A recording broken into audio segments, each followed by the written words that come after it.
ನಮಸ್ತೆ. ಫಟಾಫಟ್ ಅಂತ chicken ghee roast ಹೇಗೆ ಮಾಡೋದು ಅಂತ ನೋಡೋಣ ಬನ್ನಿ. ಇಲ್ಲಿ ಕೊತ್ತಂಬರಿ ಬೀಜ, ಜೀರಿಗೆ, ಮೆಣಸು, ಸೋಂಪು ಕಾಳು, ಕೆಂಪು ಮೆಣಸಿನ ಕಾಯಿಗಳು ಮತ್ತು 10 ಬ್ಯಾಡಗಿ ಮೆಣಸಿನ್ಕಾಯಿ. ಇವಾಗ ಫಸ್ಟು ಎಲ್ಲ ಡ್ರೈ ರೋಸ್ಟ್ ಮಾಡ್ಕೊಬೇಕು. 10 ಬ್ಯಾಡಗಿ ಮೆಣಸಿನ್ಕಾಯಿನ ಡ್ರೈ ರೋಸ್ಟ್ ಮಾಡ್ಕೊತಾ ಇದ್ದೀನಿ. ಒಂದು 2 ನಿಮಿಷ ಆದರೂ ಇದನ್ನು ಚೆನ್ನಾಗಿ ರೋಸ್ಟ್ ಮಾಡ್ಕೊಬೇಕು. ನೋಡಿ, ಈ ಥರ ಕಲರ್ ಚೇಂಜ್ ಆಗುತ್ತೆ. ರೋಸ್ಟ್ ಮಾಡ್ಕೊಂಡಿದ್ದಾದಮೇಲೆ ಅದನ್ನು ಕೂಲ್ ಡೌನ್ ಮಾಡಬೇಕು. ಇವಾಗ ಕೆಂಪು ಮೆಣಸಿನ್ಕಾಯಿ, ಕೊತ್ತಂಬರಿ ಬೀಜ, ಜೀರಿಗೆ, ಮೆಣಸು, ಸೋಂಪು ಕಾಳು ಇದನ್ನೆಲ್ಲ ತೊಗೊತಿದ್ದೀನಿ. ಸೊ ಇವಾಗ ಇದನ್ನೆಲ್ಲ ತಿರ್ಗಾ ಡ್ರೈ ರೋಸ್ಟ್ ಮಾಡ್ಕೊಬೇಕು.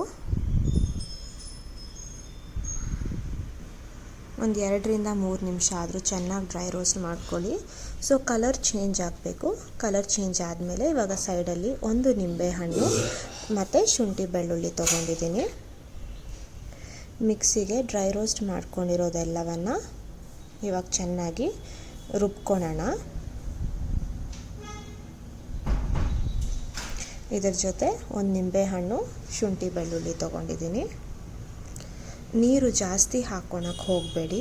ಒಂದು ಸ್ವಲ್ಪ, ಒಂದು 1/2 ಗ್ಲಾಸ್ ಇಲ್ಲ 1 ಗ್ಲಾಸ್ ನೋಡಿಕೊಂಡು ನೀರು ಹಾಕ್ಕೊಳ್ಳಿ.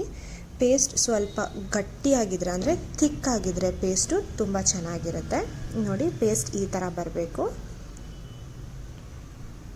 ಸೊ ಇಲ್ಲಿ ನಾನು 1.5 kg ಚಿಕನ್ ವಿತ್ ಸ್ಕಿನ್ ತೊಗೊಂಡಿದ್ದೀನಿ.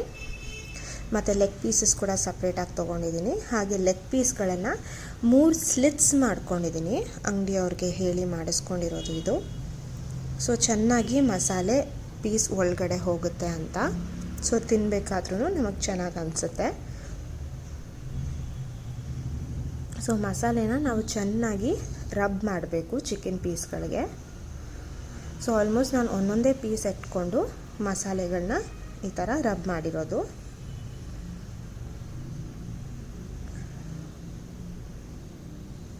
ಸೊ ನಿಧಾನವಾಗಿ ಮಾಡ್ಕೋಬೇಕು.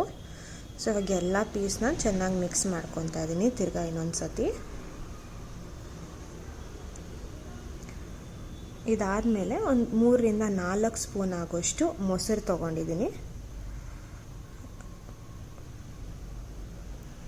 ಮೊಸರನ್ನ ಮಿಕ್ಸಿ ಜಾರ್ಗೆ ಹಾಕ್ಕೊಂಬಿಟ್ಟೆ. ಸೊ ಮಸಾಲೆ ಕೂಡ ಬರುತ್ತೆ ಅಂತ, ಅದಕ್ಕೆ ಕಲರ್ ಚೇಂಜ್ ಆಗಿದೆ. ಅದ್ರ ಜೊತೆ ಆಲ್ಮೋಸ್ಟ್ 1.5 ಸ್ಪೂನ್ ಆಗೋಷ್ಟು ಉಪ್ಪನ್ನ ತೊಗೊಂಡಿದ್ದೀನಿ. ಸೊ ಎಲ್ಲನ ನಾನು ಚೆನ್ನಾಗಿ ಮಿಕ್ಸ್ ಮಾಡಿ ಮ್ಯಾರಿನೇಟ್ ಮಾಡೋಕ್ಕೆ ಇಟ್ಬಿಟ್ಟಿದ್ದೀನಿ. ಆಲ್ಮೋಸ್ಟ್ ಒಂದು 2 ಅವರ್ ನಾನು ಫ್ರಿಜ್ಜಲ್ಲಿ ಇಟ್ಬಿಟ್ಟಿದ್ದೆ. ಸೊ ಇದಾದಮೇಲೆ ಮ್ಯಾರಿನೇಷನ್ ಆದಮೇಲೆ ನಾವು ಒಂದು ಬಾಣಲಿಗೆ ಒಂದು 5-6 ಸ್ಪೂನ್ ಆಗೋಷ್ಟು ತುಪ್ಪ ತೊಗೊತಾ ಇದ್ದೀನಿ. ಸೊ ಇದು ಚಿಕನ್ ಗೀ ರೋಸ್ಟ್ ಆಗಿರೋದ್ರಿಂದ ತುಪ್ಪದಲ್ಲೇ ರೋಸ್ಟ್ ಆದರೆ ಚಿಕನ್ನು ತುಂಬ ಚೆನ್ನಾಗಿರುತ್ತೆ. ಒಂದು 2 ದೊಡ್ಡ ಈರುಳ್ಳಿ ತೊಗೊಂಡಿದ್ದೀನಿ. ಸೊ ಸ್ವಲ್ಪ ಗ್ರೇವಿ ಕೂಡ ಬರಲಿ ಅಂತ ಒಂಚೂರು ಉಪ್ಪು ತೊಗೊತಾ ಇದ್ದೀನಿ, ಫ್ರೈ ಮಾಡ್ಕೊಳೋದಕ್ಕೆ ಅಷ್ಟೇ. ಸೊ ನೀವು ನೆಕ್ಸ್ಟ್ ಟೇಸ್ಟ್ ನೋಡಿಕೊಂಡು ಆಮೇಲೆ ಉಪ್ಪು ಸಹ ಸೇರಿಸ್ಕೋಬೋದು. ಸೊ ಇದು ಚೆನ್ನಾಗಿ ಫ್ರೈ ಆದಮೇಲೆ ಒಂದು 2 to 3 ಮಿನಿಟ್ಸ್ ಫ್ರೈ ಆಗಬೇಕು. ಅದಾದಮೇಲೆ ಮ್ಯಾರಿನೇಟ್ ಮಾಡೋಕ್ಕೆ ಇಟ್ಕೊಂಡಿದ್ನಲ್ಲ ಚಿಕನ್ ಎಲ್ಲನ ಒಂದೊಂದೇ ಪೀಸ್ ತೊಗೊಂಡು ಇಲ್ಲಿ ಪ್ಯಾನ್ಗೆ ಹಾಕ್ತಾಯಿದ್ದೀನಿ.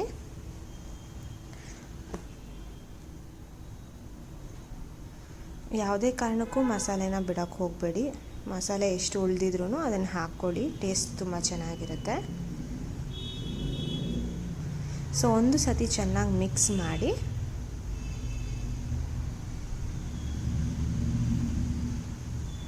ಆದಷ್ಟು ದೊಡ್ಡ ಬಾಣಲಿನ ತೊಗೊಂಡ್ರೆ ಒಳ್ಳೆಯದು ನಮಗೆ ಮಿಕ್ಸ್ ಮಾಡ್ಕೊಳೋದಕ್ಕೆ. ಯಾಕಂದರೆ ಚಿಕನ್ ಕೂಡ ಜಾಸ್ತಿ ಇರೋದ್ರಿಂದ ನಮಗೆ ಮಿಕ್ಸ್ ಮಾಡೋಕ್ಕೆ ಕೂಡ ಸುಲಭ ಆಗಬೇಕು. ಸೊ ಚೆನ್ನಾಗಿ ಮಿಕ್ಸ್ ಮಾಡಿ ಇಟ್ಬಿಟ್ಟಿದ್ದೆ. ಇದೊಂದು 20 ನಿಮಿಷ ಆದರೂ ಚೆನ್ನಾಗಿ ಬೇಯಬೇಕು. ಆಲ್ಮೋಸ್ಟ್ ಸ್ವಲ್ಪ ಡ್ರೈ ಆಗಬೇಕು. ನೀರು ಏನೂ ಹಾಕೋಕ್ಕೆ ಹೋಗಬೇಡಿ, ಚಿಕನ್ನೇ ಸ್ವಲ್ಪ ನೀರು ಬಿಟ್ಕೊಳತ್ತೆ. ಸೊ ಅದೊಂದು 20 ನಿಮಿಷ ಆದಮೇಲೆ ಸ್ವಲ್ಪ ಡ್ರೈ ಆಗಿರುತ್ತೆ. ನೋಡಿ, ಫೈನಲ್ ಆಗಿ ಈ ಥರ ಇರುತ್ತೆ. ತುಂಬ ಟೇಸ್ಟಿಯಾಗಿರುತ್ತೆ. ಒಂದು ಸತಿ ಟ್ರೈ ಮಾಡಿ ನೋಡಿ ಆ್ಯಂಡ್ ಲೆಟ್ ಮೀ